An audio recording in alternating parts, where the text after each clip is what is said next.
Yes, तो C first is law of conservation of linear momentum. वो क्या कहता है, मैं आपको फॉर्मूला से भी समझा देता हूँ पहले। तो एफ इज, ये आपने पढ़ा था 9th स्टैंडर्ड में, F is delta P by delta T. Force is equals to change in linear momentum upon change in time. Force is change in linear momentum upon change in time.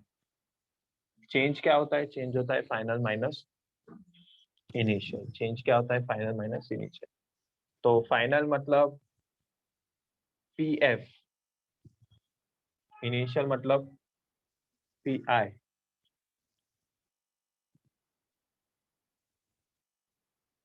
P F minus P आई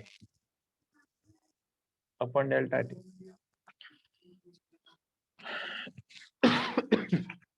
ठीक है, तो समझिए कि अगर कोई force zero नहीं हो, अरे फोर्स जीरो होगा, सपोज कोई फोर्स एक्ट नहीं करेगा, फोर्स जीरो है, तो कहना है इसे डेल्टा पी भी जीरो हो जाएगा।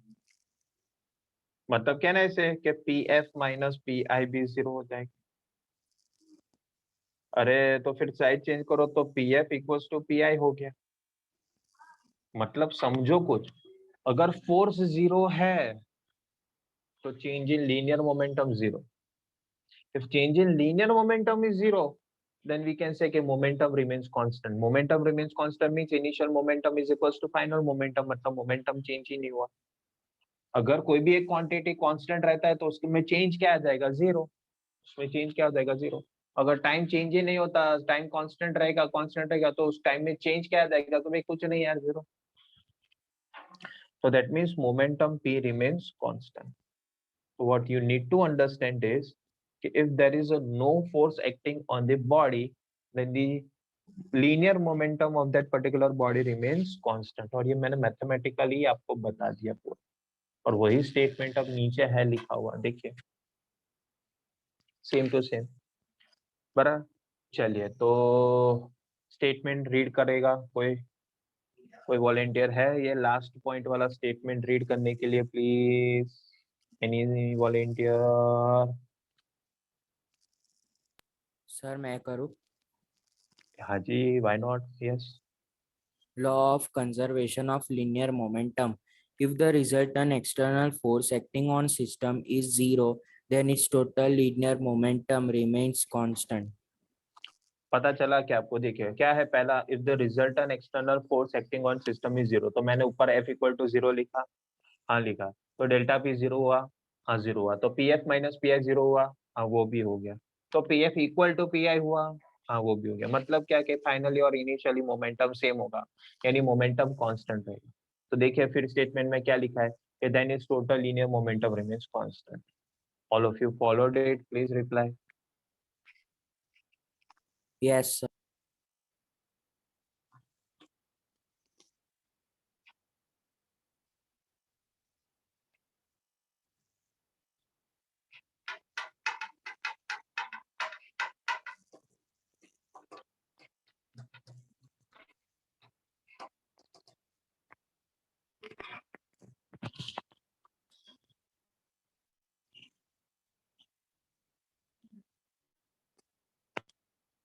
चलिए अब कुछ कुछ सिंबल्स चेंज हो जाएंगे, देखिए।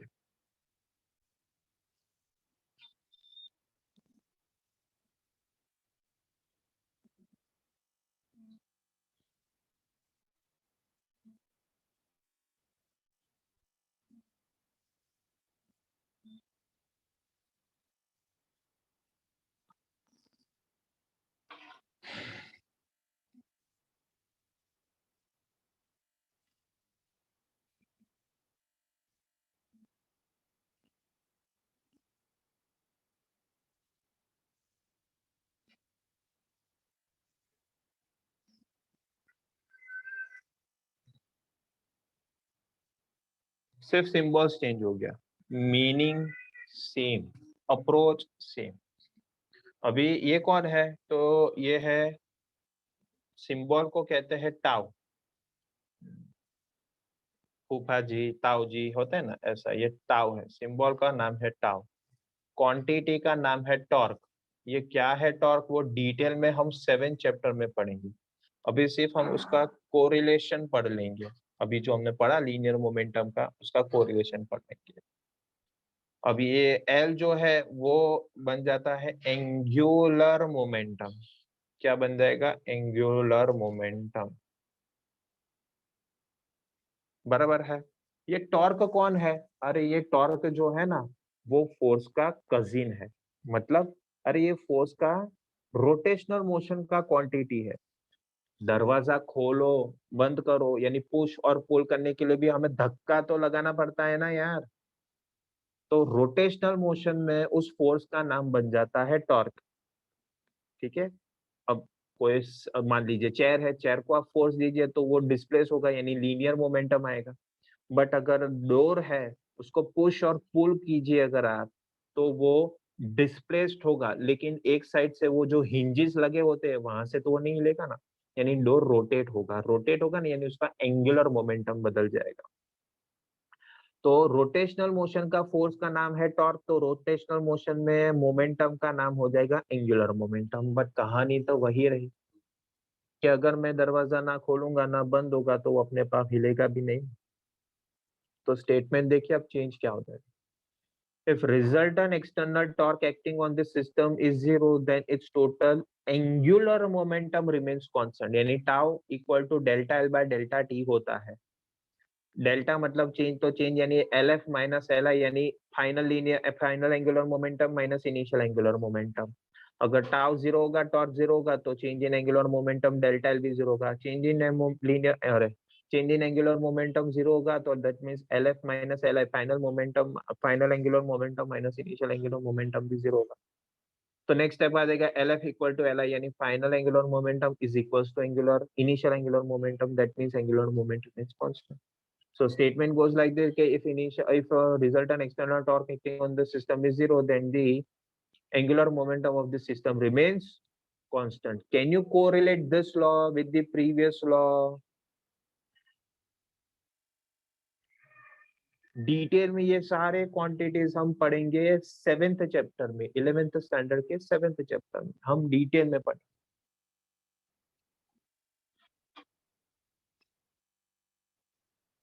Can you correlate? Please reply.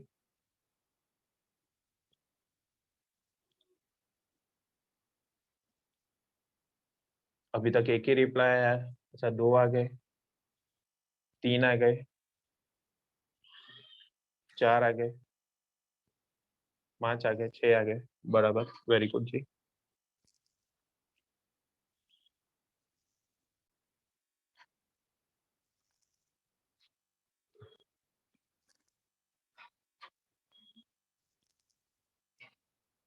बस तो वही स्टेटमेंट पढ़ना है, अब देखिए आप।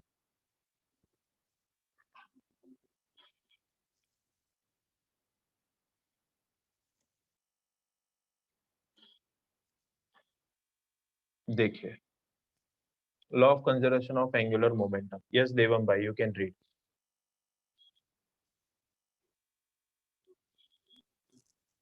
Yes, law of conservation of angular momentum. If the resultant external torque acting on a system is zero, then its total angular momentum remains constant. बराबर, तो यहाँ पर हमारा चैप्टर खत्म हो जाता है, our chapter gets over. So if I need to explain this two important points, point number 1, law of conservation of linear momentum is due to homogeneous nature that is symmetry of space। मतलब के law of conservation of क्या, linear momentum क्या explain करता है कि जो space symmetry है वो होमोजीनियस नेचर से एक्सप्लेनेशन आता है। होमोजीनियस मतलब सिंगल मीडियम, होमोजीनियस में होमो मतलब सिंगल, बराबर। केमिस्ट्री में आप सीखते हो ना, homogeneous mixture and heterogeneous mixture, पढ़ा है आपने केमिस्ट्री में ये कि नहीं? होमोजीनियस हिट्रोजीनियस आया कि नहीं? Yes sir. आ गया ना। Yes, तो होमोजीनियस मतलब सिंगल, बराबर, और हिट्रोजीनियस मतलब मिक्सचर ऑफ मेनी कंपाउंड्स, वैसे मिक्सचर बन जाएगा आपका। तो सेम टू सेम यहाँ पर है, अगर एक सिंगल मीडियम होगा स्पेस अगर सिंगल मीडियम होगा तो वो एक्सप्लेनेशन कौन कर पाएगा, तो law of conservation of linear momentum. बस दूसरा ही पॉइंट देखिए ना आप, law of conservation of angular momentum is due to isotropic nature of space. Space isotropic है। अब आइसोट्रोपिक मतलब एक मीडियम का कंपैरिजन होगा, आइसो मतलब सेम मटेरियल और ट्रॉपिक मतलब मीडियम हो जाएगा, बराबर। एक सिंगल मीडियम आप ले लीजिए और उसका डिटेल एनालिसिस करिए और उसका एक्सपेंशन होगा ना, वो उस पर्टिकुलर मीडियम में हर एक डायरेक्शन में इक्वली जाएगा, ये आइसोट्रोपिक होता है।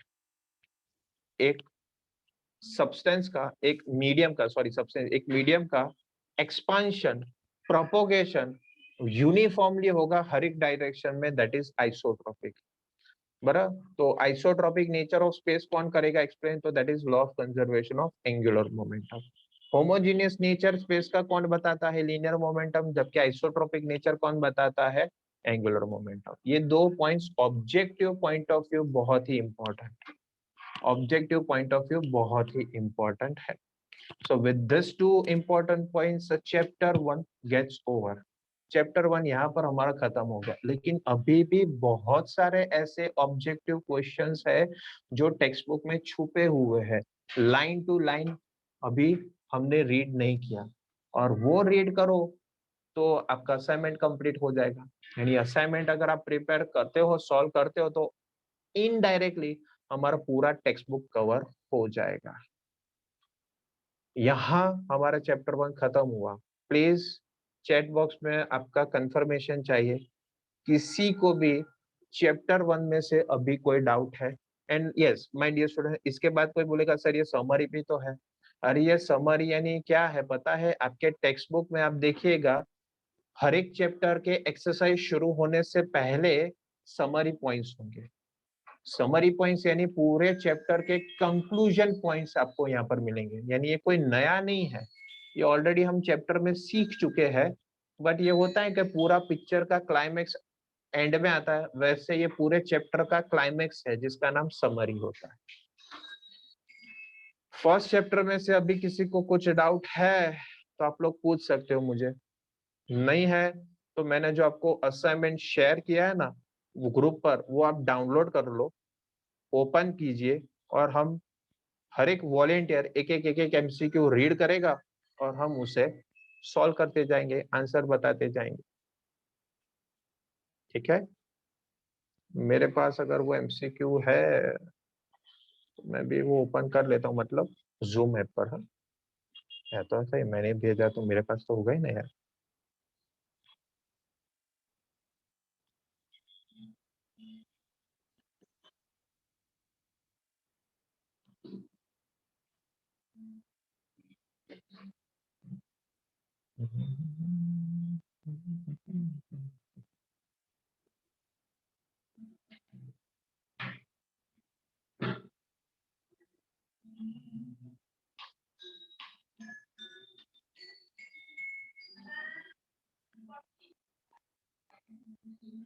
यस मिल गया, हाँ जी मुझे भी।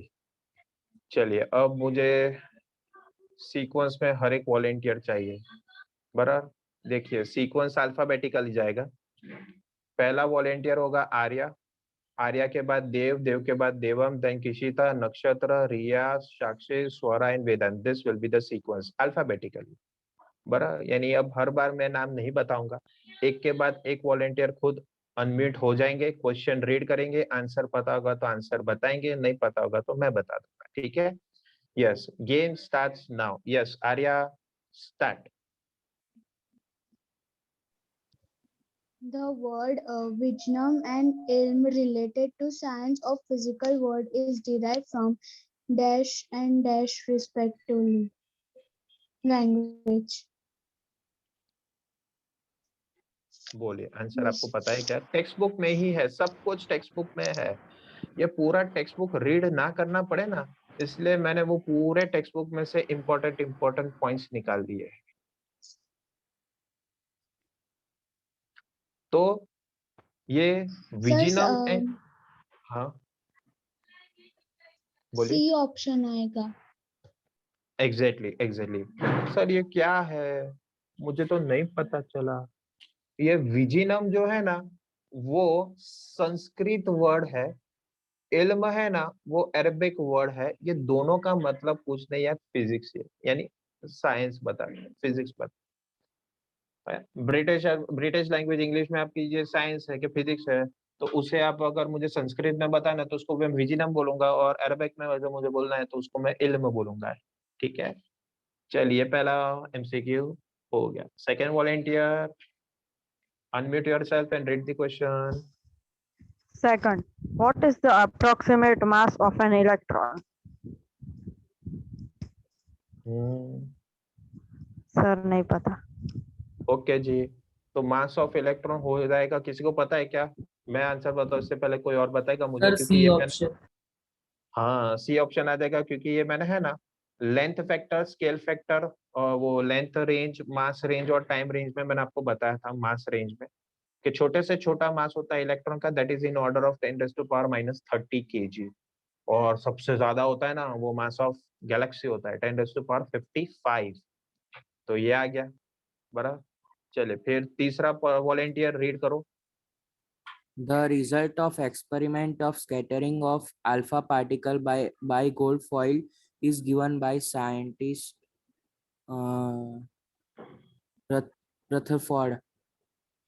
Rutherford, okay. तो देखिए ये भी आप 12th स्टैंडर्ड के 12th चैप्टर में एटम्स करके चैप्टर आएगा, उसमें आप पढ़ोगे डिटेल में। अभी तो हम सिर्फ साइंटिस्ट का कंट्रीब्यूशन देख रहे हैं कि भाई ये साइंटिस्ट ने क्या एक्सपेरिमेंट किया था। तो if I am not wrong कि रुदरफोर्ड ही शायद से सही जवाब होगा, आपके टेक्स्ट बुक में भी होगा कि Rutherford was the scientist who taken an experiment of incidenting alpha particle on a gold foil nucleus। Gold nucleus जो होता है ना, गोल्ड का न्यूक्लियस, उसके ऊपर अल्फा पार्टिकल को बम्बार्ड करते हैं। अब अल्फा पार्टिकल यानी कौन? तो अल्फा पार्टिकल यानी helium nucleus 2He4, helium nucleus होता है 2He4। देखिए भाई क्या ऐसा कोई पॉइंट है टेक्स्ट बुक में? सर रॉन्ग लग रहा है मेरे को, फेरेडे लग रहा है। फराडे देखिए, कंफर्म कीजिए क्या फराडे है? मैं फराडे को भी टिक कर देता हूँ। बोलिए, देख लीजिए आप लोग। कोई बोलेगा मैक्सवेल भी लग रहा है, तो मैक्सवेल टिक करते हैं। टेक्स्ट बुक में मिलना चाहिए आपको ये। सर रुदरफोर्ड आएगा। है टेक्स्ट बुक में पॉइंट आर्या? Yes sir. कहाँ पर है? पेज टेबल में नंबर दिया है। बताइए सब। हाँ जी, पेज नंबर बताइए, टॉपिक बताइए, लाइन पेज नंबर बताइए, 6। कॉलम। पहला कॉलम के दूसरा कॉलम।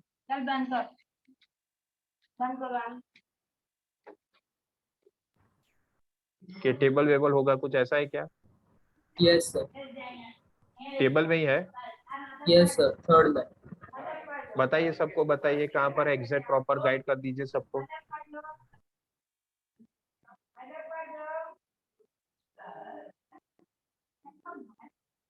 यस वेदांत भाई, once again repeat. Page number 6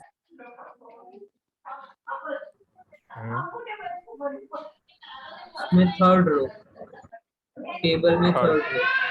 table में थर्ड रो वे मिला क्या सबको?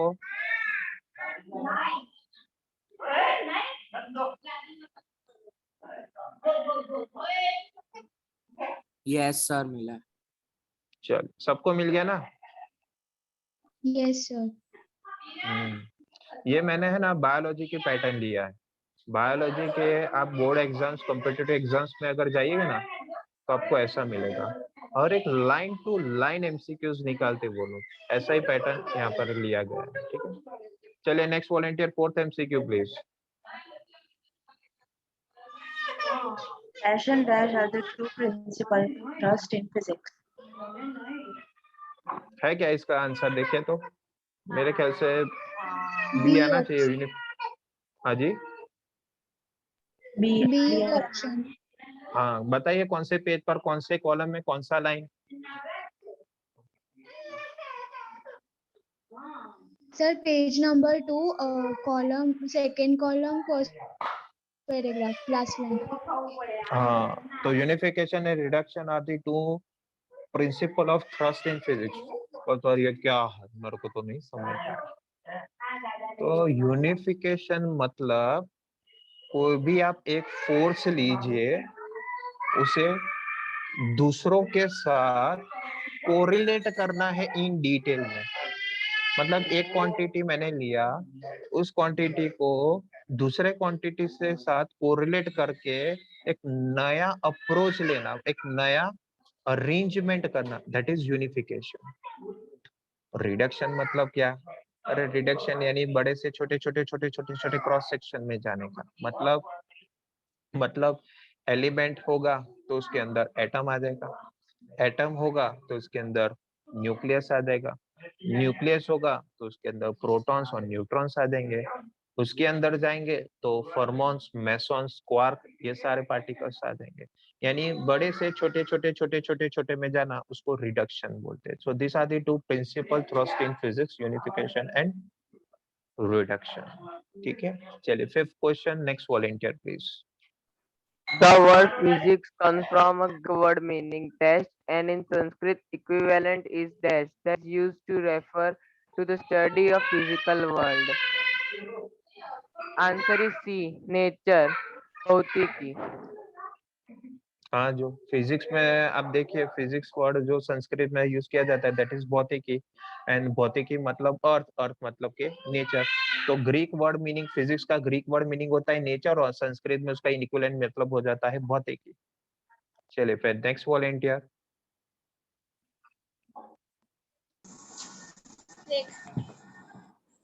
The range of time scale is from dash to dash.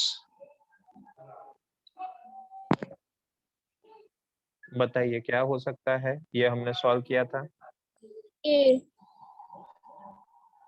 मेरे ख्याल से 10⁻⁻22 सेकंड से लेकर 10⁻18 सेकंड था, बट अब ये सिक्स्थ क्वेश्चन का आंसर एक्चुअली छुपा है सेवेंथ में। तो नेक्स्ट वॉलंटियर रीड करेगा seventh MCQ. The range of भाई time scale is obtained by accident क्यों हो गया dash. दो वॉलंटियर्स का? एक्सीडेंट क्यों हो गया? कंफ्यूजन हो गया क्या? कुछ किसका टर्न है अभी? मेरा सर. एक मिनट भाई, ये सिक्स्थ एमसीक्यू किसने रीड किया? किसी ने चीटिंग कर लिया लगा? सिक्स्थ एमसीक्यू किशिता ने रीड किया क्या? No, sir. नहीं, तो ये रिया ने रीड किया होगा मेरे ख्याल से। हाँ जी, Yes, sir. हाँ, तो फिर सेवेंथ तो साक्षी का टर्न आएगा ना, फिर स्वरा आएगी। यस साक्षी, सेवेंथ एमसीक्यू रीड कीजिए आप। The range of time scale is obtained by dash. तो याद कीजिए टाइम स्केल का रेंज हमें कैसे मिल सकेगा?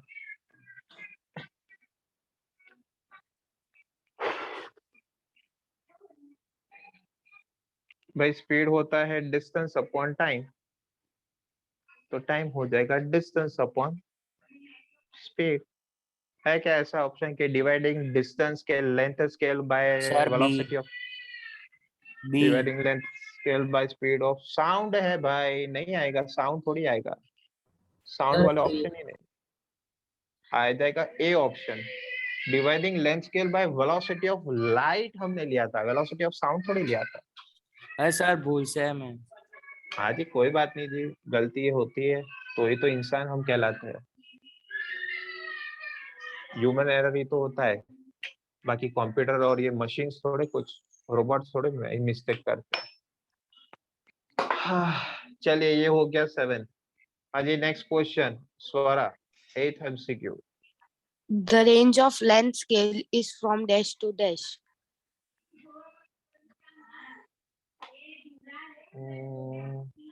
क्या हो सकता है आंसर इसका?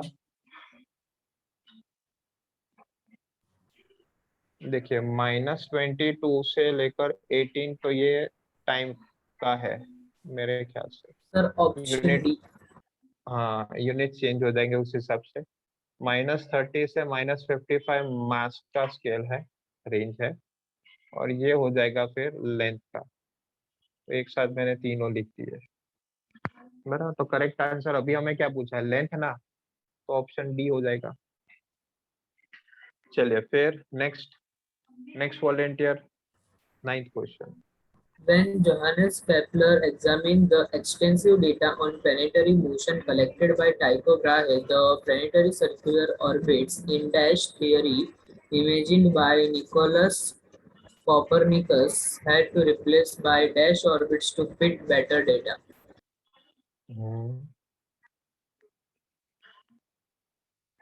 ये भी I think so text book के लाइन टू लाइन लिया होगा एमसीक्यू।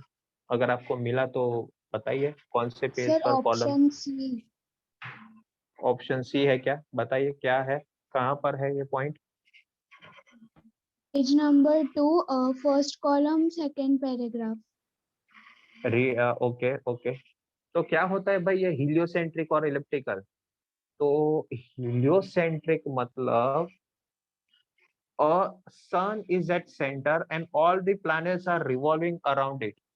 हीलियोसेंट्रिक मतलब सन सेंटर में रहेगा और सारे प्लैनेट्स रिवॉल्व करेंगे। तो पहले ऐसा माना जाता था कि ये सारे प्लैनेट सर्कुलर मोशन में होते, लेकिन नहीं यार, ये निकोलस कोपरनिकस ने टाइको ब्राहे और जॉन केपलर के स्टडी मटेरियल से ये प्रूव करके बताया कि नहीं भाई, हाँ ये आपका डेटा सही था कि भाई सारे प्लैनेट्स हीलियोसेंट्रिक होते, मतलब सन सेंटर में और सारे प्लैनेट्स रिवॉल्व करेंगे, लेकिन सर्कुलर में नहीं यार, ये गलत है। इलिप्टिकल ऑर्बिट्स वो हो गया, नॉट सर्कुलर ऑर्बिट्स। बराबर है। चलिए 9th हो गया। अब पूरा सीक्वेंस रिपीट हो जाएगा फिर से। Yes Arya 10th MCQ। The range of mass scale is from dash to dash. Option A. हाँ मैंने लिखा है ना ऊपर, यही रहा, देखिए ऊपर मैंने लिखा ही है, वही आंसर यहाँ पर आ जाएगा -30 से 55। चलिए अब सब कुछ पढ़ा पढ़ा सही आपको मिलेगा। ये सब कुछ आगे के एमसीक्यूज जो है ना, वो सब कुछ टेक्स्ट बुक के लाइन टू लाइन, अब सब कुछ पढ़ा पढ़ा सा आपको लगेगा मुझे ख्याल से। चलिए नेक्स्ट वॉलेंटियर रीड कीजिए नया question. Which is a microscopic force among the following? Sir D आएगा। ओके छोटे रेंज में यानी माइक्रोस्कोपिक यानी स्मॉल लेवल पर कौन सा फोर्स आएगा? फ्रिक्शन बड़ा होता है टायर रोड के बीच में, टेंशन भी बड़ा होता है, वो ब्लॉक से आता है, बड़े बड़े ब्लॉक से। मुस्कुलर यानी अरे यार जिम में डोले शोले बना, वो भी तो बड़ा है। लेकिन इंटरमोलिकुलर यानी एक इंटरनल फोर्स हो गया, यानी माइक्रोस्कोपिक हो गया। तो आ जाएगा मेरे ख्याल से correct answer D. Next volunteer. Which is a macroscopic force among the following? Sorry Interatomic force. नहीं मैक्रो बोला यानी बड़े वाला फोर्स, यानी फ्रिक्शन आ जाएगा मेरे ख्याल से, क्योंकि इलेक्ट्रिक फोर्स छोटे छोटे चार्ज से होता है, इंटर में चला जाएगा। न्यूक्लियर फोर्स न्यूक्लियर लेवल पर हो जाएगा, बहुत ही छोटे रेंज का है, वो भी इंटर हो जाएगा। और इंटर एटॉमिक में इंटर आ गया यानी खुद वो बताता है कि मैं माइक्रोस्कोपिक लेवल का हूँ। तो इलेक्ट्रिक चार्ज छोटे रेंज में चार्ज में आ जाएगा, फिर फ्रिक्शन भी आ जाएगा, अरे नहीं न्यूक्लियर आ जाएगा, यानी न्यूक्लियर फोर्स वो भी न्यूक्लियस के अंदर छोटे रेंज में आ जाएगा। और इंटर एटॉमिक खुद इंटर वर्ड आ जाता है। तो मेरे ख्याल से 11th का डी ऑप्शन दिल्ली करेक्ट होना चाहिए और 12th का बी ऑप्शन बॉम्बे करेक्ट होना चाहिए। प्लीज वेरीफाइड, क्या आंसर सही है क्या? मैंने कुछ मिस्टेक किया है?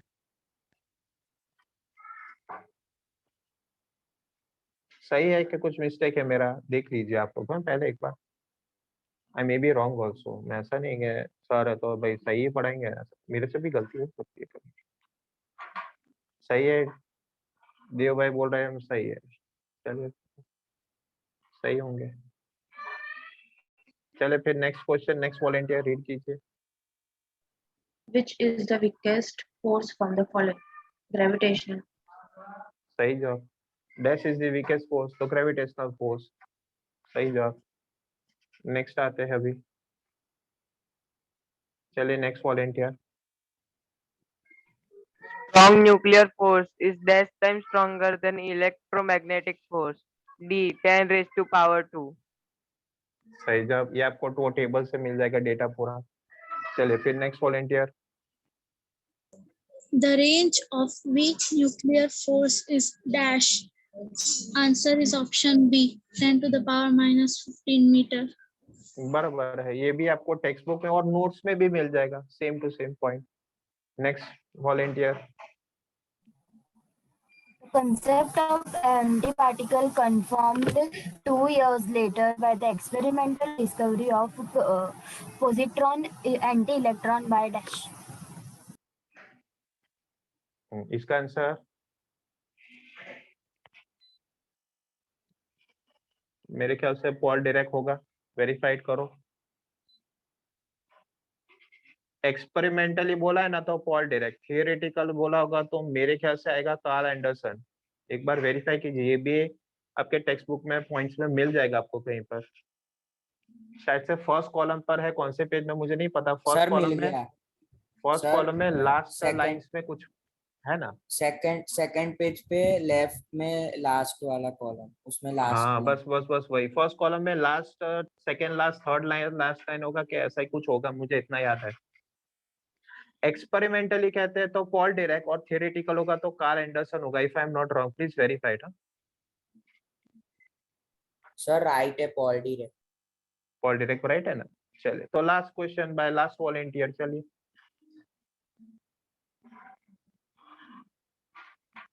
Sir no sir, Carl Anderson. अरे भाई मैंने वही बताया कि कार्ल एंडरसन जो है उसने थियोरेटिकली प्रूव किया था, एक्सपेरिमेंटली पॉल डिरेक ने थियोरेटिकली किया था और कार्ल ने एक्सपेरिमेंट। अरे भाई रीड करो क्वेश्चन, रीड करो बराबर, मेरे ख्याल से गलत होगा शायद से, फिर देखते हैं। रीड कर चल भाई देवम भाई, वो पॉइंट रीड कर। Yes sir, theoretically by Paul Dirac and in 1930 and confirmed 2 years later by experimental discovery of positron by Carl Anderson.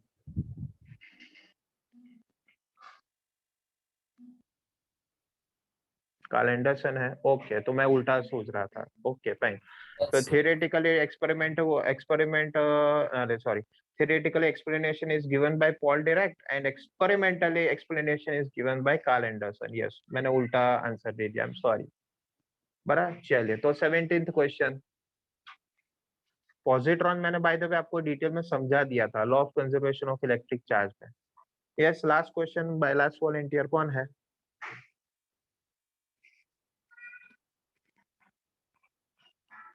वेदांत का टर्न है। No sir. तो कौन है? स्वरा का टर्न होगा। No sir. बाप रे, तो कौन रह गया? तो साक्षी होगी। यस साक्षी, चलो रीड करो। सर मेरा टर्न 16 क्वेश्चन में हो गया। तो फिर स्वरा रीड करो। Which type of force appear in beta? Decay. तो बीटा डीके यानी कौन सा होता है? तो that will be weak nuclear force. पर ये भी मैंने आपको समझा दिया था डिटेल में। So that completes 1 to 17th MCQ. Yes, Nakshatra, you can stop the recording now.